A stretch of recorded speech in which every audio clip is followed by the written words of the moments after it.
So, Steve, we're talking about a term that you use, which is the enemies of compassion, compassion being self-compassion and compassion towards colleagues. I tend to use the expression, what gets in the way, what are our inner blocks, what stops us being compassionate towards ourselves and towards team members and colleagues. But the question is the same, so I'd love to hear what you have to say on that.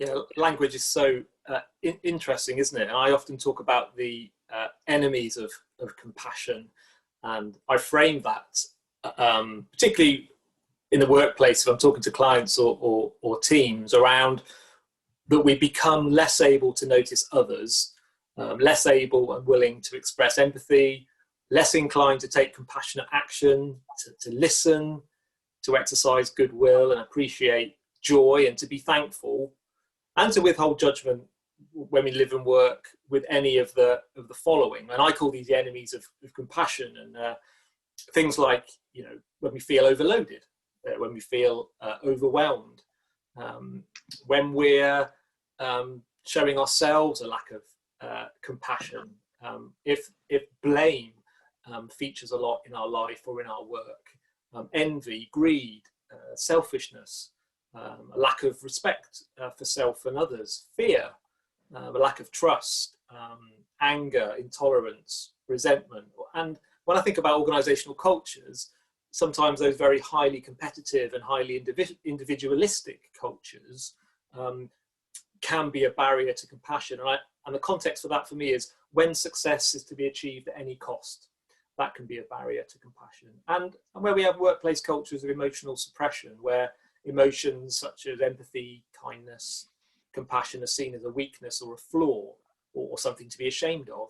And then lastly, I would say, thinking from an organizational perspective, some of the things that can get in the way of compassion are where there are very restrictive and sort of cynical systems, policies and procedures that restrict leaders or employees' ability to maybe be as compassionate as they would like to one another. So I call those the enemies of compassion. What do you think?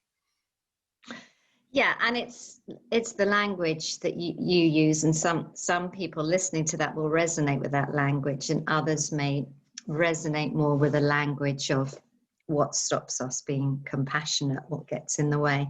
And it's interesting when you were talking about when we're feeling, let's say, greedy or angry or jealous or any of those quite difficult emotions, that stops us being compassionate. And the first thing that came up for me is that is an absolute, if you like, nudge to be compassionate towards self, because that is part of the human condition. There is nobody on the planet who doesn't at times experience those human conditions.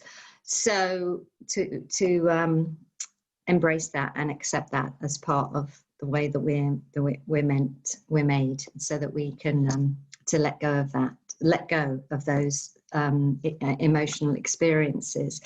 But other things that I have found stop us in my experience can be we just don't know how to do so. It doesn't even come into our consciousness that this is a practice that we can offer to ourselves and to our team, to our colleagues.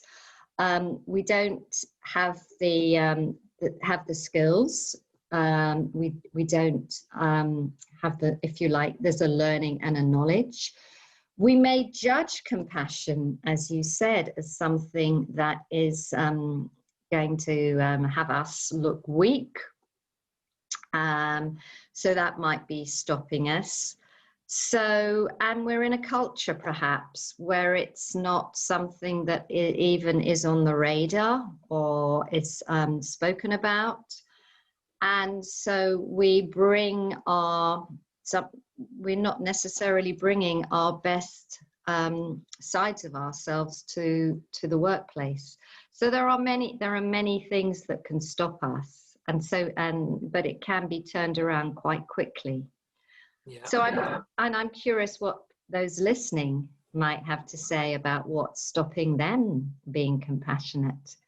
I think that's a really good question to ask to the world. And my own feeling is compassion is a superpower.